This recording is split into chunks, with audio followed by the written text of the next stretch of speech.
Hello and welcome. I am Pranay Upadhyay and you are watching Namaste World, your daily window into the biggest stories shaping India and the world. India-US ties may be ready for a reset. External Affairs Minister Dr. S. Jaishankar will be in Washington, D.C. this week amid fresh signals of tariff relief, trade talks and deeper cooperation on critical minerals.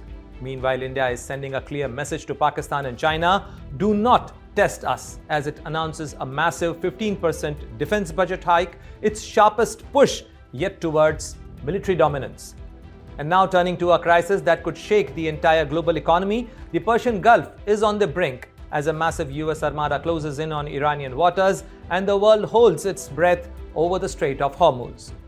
Staying with the defense, while India is pumping up its military budget, there is a game-changing deal in the works that could completely reshape the Indian Air Force for decades to come. And the biggest news of the day: India's Chief of Defense Staff is on a visit to Armenia, boosting defense ties amid US-Iran tensions and growing regional strategic stakes. All that and more. Global flashpoints, power plays and stories that matter, coming up in this edition of Namaste World. Amid rising US-Iran tensions, India's Chief of Defense Staff, General Anil Chauhan, is visiting Armenia, country which is key strategic partner of India and neighbor of Iran. General Chauhan is leading a high-level defense delegation on a 4-day official visit to Armenia. This visit marks a key milestone in deepening bilateral defense and security ties between New Delhi and Yerevan, as Armenia diversifies its military partnership amid regional challenges. Importantly, Armenia shares a direct border with Iran, just 44 kilometers long, along the Aras River in its southern region. This close proximity makes Armenia strategically significant in the volatile neighborhood, including tensions involving Iran and broader regional dynamics. The visit builds on strong recent cooperation highlighted by India's export of Pinaka multi-barrel rocket launchers to Armenia, the first international customer of the indigenous system. Deliveries of unguided variant were completed by late 2024, and just weeks ago, Defense Minister Rajnath Singh flagged off the first guided Pinaka rockets, showing India's growing defense export prowess under Atmanirbhar Bharat and Make in India. Armenia is in talks with India over purchase of some other made-in-India systems, including Swati radar, anti-tank missiles, and potentially advanced options like Akash defense system and BrahMos missiles. Discussion during visit will focus on further collaboration, joint training, technology sharing, and new procurements, advancing shared strategic interests in a complex security environment. This high-level delegation engagement underscores India's expanding role as a reliable defense partner for Armenia. After months of strain triggered by Donald Trump's tariff push, India-US relation may be edging back on track. External Affairs Minister Dr. S. Jaishankar will be in Washington, D.C. this week for key talks on critical minerals. Behind the scenes, the focus will be on reviving the stalled trade deal and easing tariff tensions. The visit comes as both sides quietly test a path toward recalibrating a bruised but strategic partnership. Here's a report by Farhan Khan.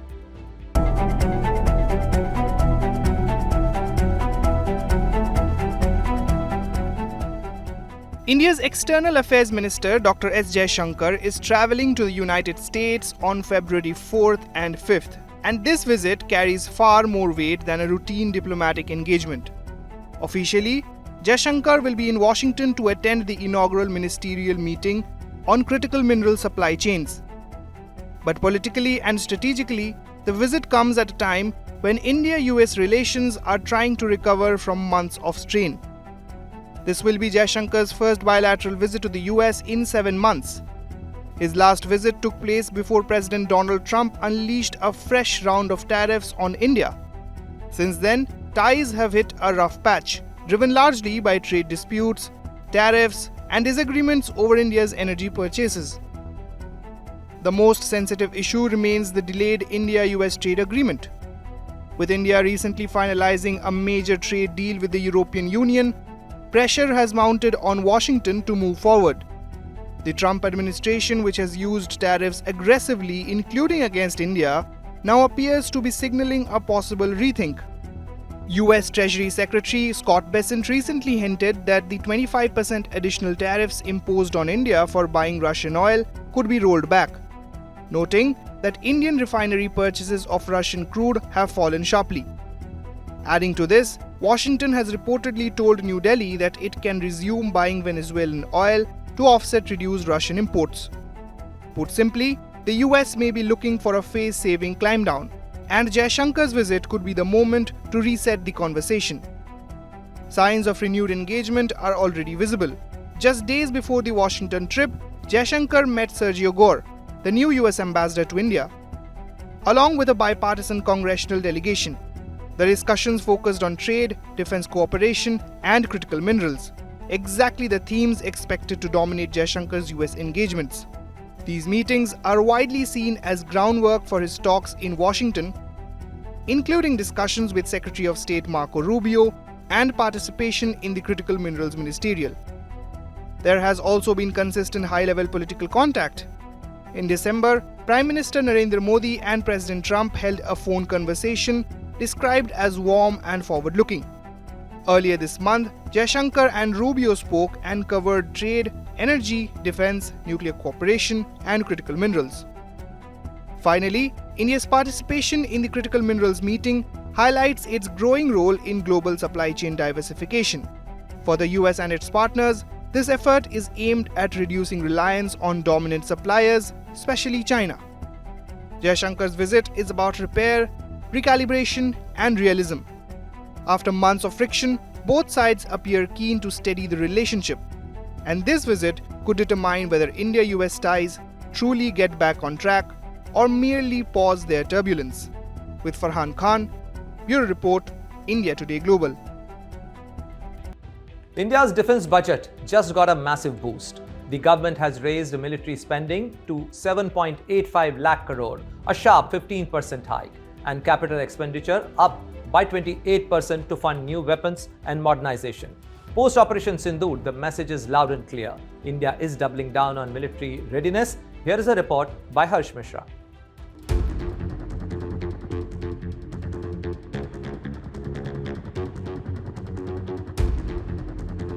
India is significantly stepping up its military preparedness. The centre on February 1st announced a sharp increase in defence spending, raising the overall defence budget to 7.85 lakh crore rupees for the current financial year. This is up from 6.81 lakh crore rupees last year, making a nearly 15% hike. The increase signals Modi government's continued focus on strengthening military readiness and modernisation, particularly amid ongoing security challenges from Pakistan and China.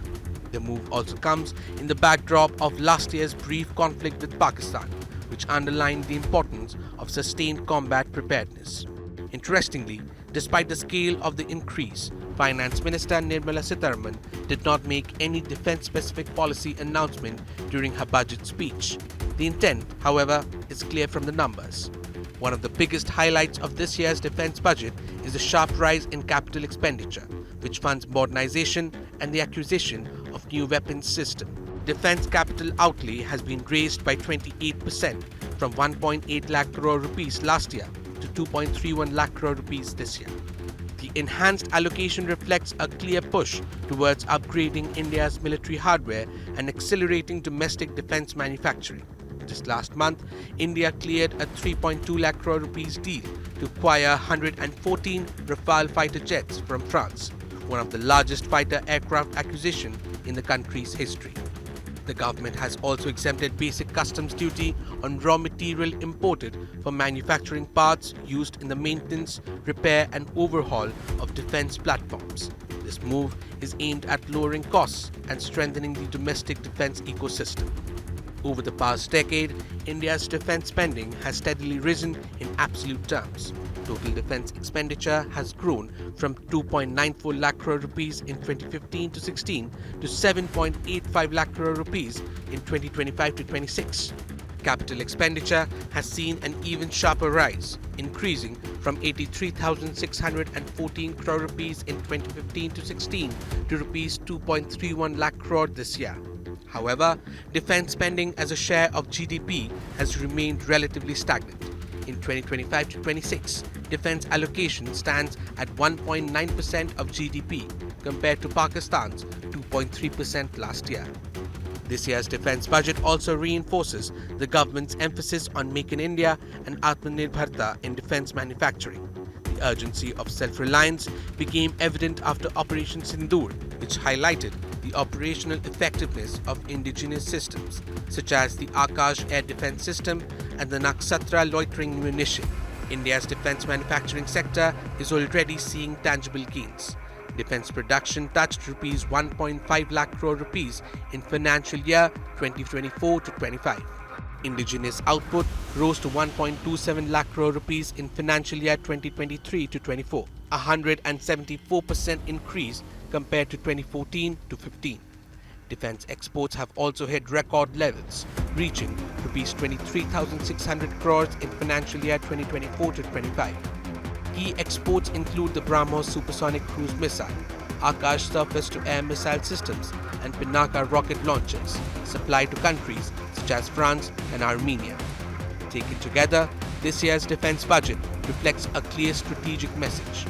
Amid persistent threats from Pakistan, a tense line of actual control with China, and an increasingly volatile regional security environment, India is doubling down on military modernization, self-reliance, and long-term defense preparedness. With Harsh Mishra, Bureau Report, India Today Global. The Persian Gulf is a powder keg. A massive US naval armada is closing in on Iran, and Tehran is fighting back with live-fire drills and blunt warnings. At stake, the Strait of Hormuz, the choke point through which 20% of the world's oil passes daily. Can diplomacy hold, or is war inevitable? Devangana Datta has the full story.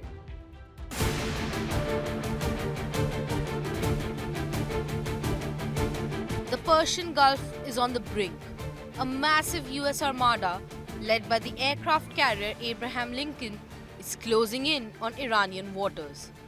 Tehran has fired back, not with missiles, but with words, warnings, and now live-fire naval drills right where American warships sit. The question the world is asking tonight: can the United States sustain a war with Iran? And what happens if it tries?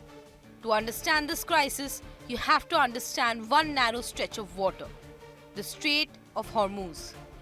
This is the choke point through which roughly 20% of the world's oil supply passes every single day. On any given day, around 100 merchant vessels transit that strait. It is the artery of global energy. And right now, it is the flashpoint. Iran sits on one side. And Iran has made one thing clear. It will not be told how to operate in what it considers its own backyard. نیروهای مسلح جمهوری اسلامی ایران پشت به پشت مملو از امیران، سرداران، افسران و سربازانی است که تا لحظه آخر از این کشور دفاع خواهند کرد. بدون تردید امروز چه قدرت موشکی ما، چه قدرت پدافندی ما، چه سایر ابعاد قدرت دفاعی ما نسبت به قبل از جنگ تحمیلی 12 روزه در موقعیت برتر و بالاتری هست. When Washington rolled out its demands, Tehran pushed back hard. Iran's foreign minister pointed out the absurdity. The US is demanding professionalism from a military organization it has officially designated as a terrorist group, while simultaneously acknowledging that same organization's right to conduct drills.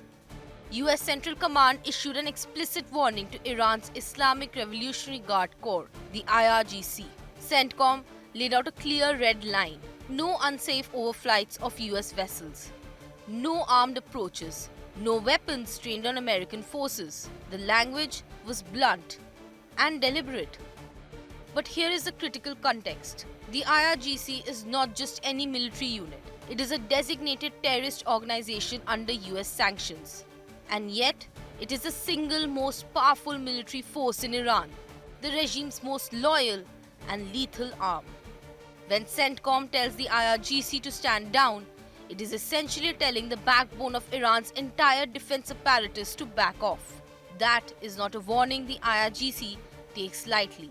On paper, America has the firepower.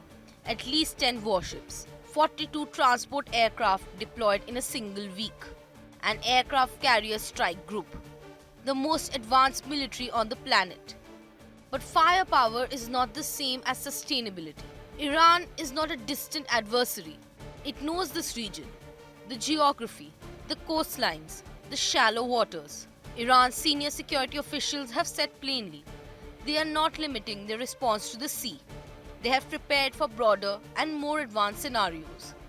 After surviving a 12-day war with Israel just months ago, Iran's military says its missile, air defense and offensive capabilities are now in a superior position. در واقع ظرفیت بازدارندگی ایران هست که ما بر اساس اون میگیم که احتمال اینکه اینها حمله بکنن کمتر است. اما اگر هر گونه اقدامی صورت بگیره، حتی اقدام محدود، جمهوری اسلامی ایران با توجه به آمادگی بسیار زیادی که به ویژه با در واقع عبرت آموزی از تحولات جنگ 12 روزه انجام داده و هم در حوزه آفند هم در حوزه پدافند در تمام سطوح و در تمام قوا، اهم از قوای زمینی، دریایی، هوافضا و همچنین در حوزه فناورانه و حوزه سایبری و اطلاعاتی، طبیعتاً شرایط به گونه‌ای نیست که تصور بکنیم مثلا ترامپ میتونه یه حمله رو بکنه و بعد هم بره بلافاصله 2 ساعت بعدش یه توییتی بزنه و بگه که من کار رو تموم کردم. نه، حتما این ماجرا منجر به یک جنگ فراگیر خواهد شد، منافع بسیاری از کشورها رو در واقع درگیر خودش خواهد کرد. And if the Strait of Hormuz is disrupted, even temporarily, global energy prices spike. Supply chains fracture.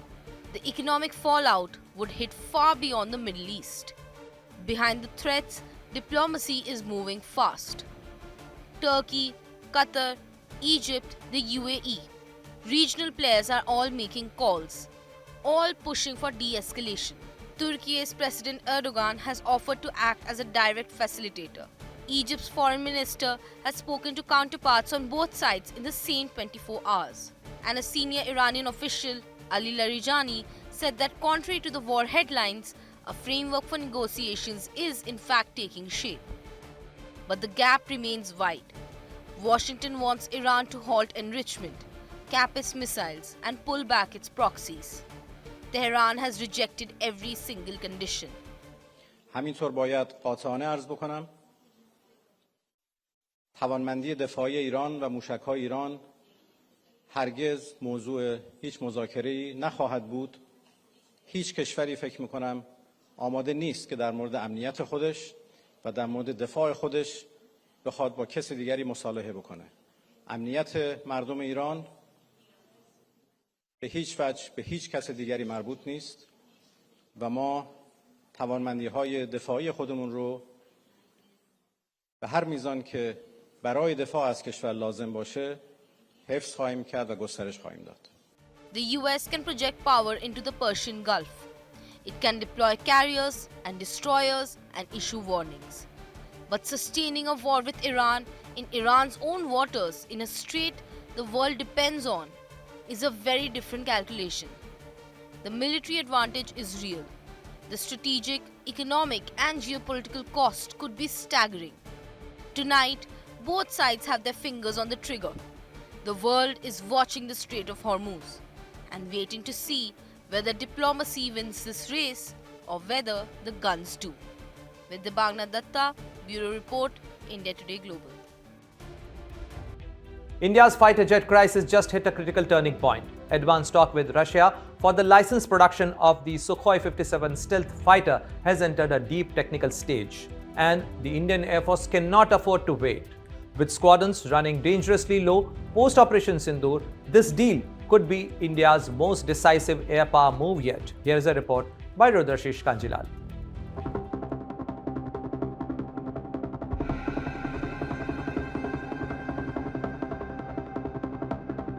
India's fighter jet crisis is no longer theoretical, it's operational.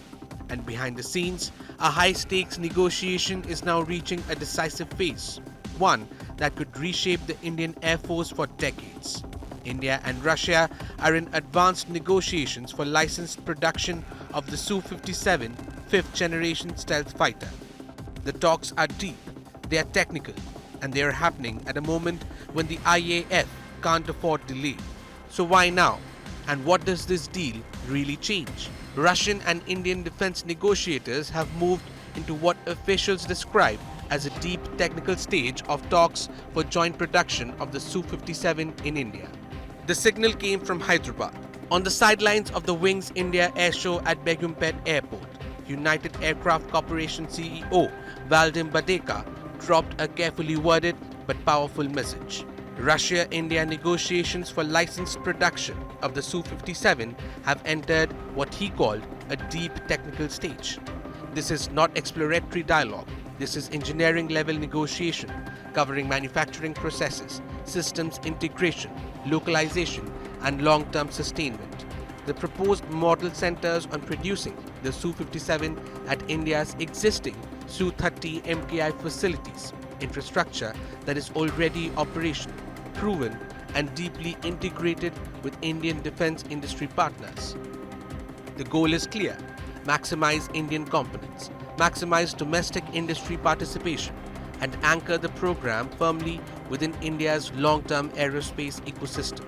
The approach builds on years of experience.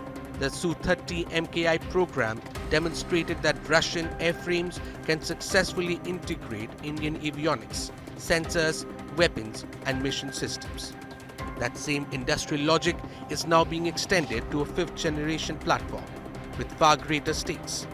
Licensed production isn't just about numbers, it's about control, supply chain resilience, and strategic autonomy in wartime.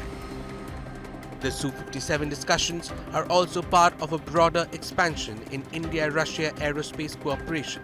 Recent agreements on civil aviation platforms, including regional airlines and transport aircraft, signal a deeper industrial alignment that goes beyond military sales. Fighter jets, transport aircraft, civil aviation, shared production lines. This is a long horizon partnership taking shape. Indian officials have maintained strict silence, and for good reason. Last year, officials had confirmed that negotiations were underway, but stressed their sensitivity. The focus directly aligns with India's Make in India and self-reliance objectives, particularly in advanced aerospace manufacturing. The timing of these talks is critical. The Ministry of Defence has closely been evaluating fifth-generation options since early 2025, especially after Operation Sindoor in May. India's air combat capacity is stretched. The Indian Air Force today operates roughly 29 to 31 fighter squadrons. The sanctioned strength is 42, the minimum required to manage simultaneous threats from China and Pakistan. The gap is straight and it's growing. Indigenous solutions are coming, but not fast enough. Hindustan Aeronautics Limited is set to begin handing over Tejas Mk-1A fighters following successful missiles firing trials on the light combat aircraft. But delays in induction have compounded the crunch.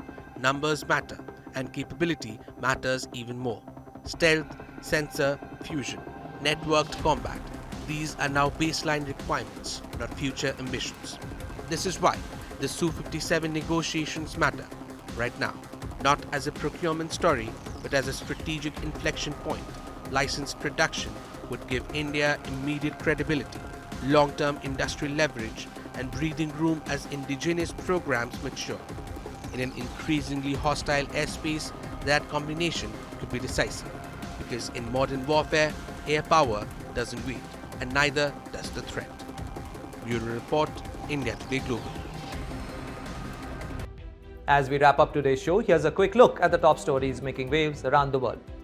American singer Billie Eilish used the Grammy acceptance speech to criticize Trump administration's anti-immigrant policies, declaring no one is illegal on stolen land. After winning Song of the Year with finesse, she urged continued protest and activism, ending her speech by denouncing ICE.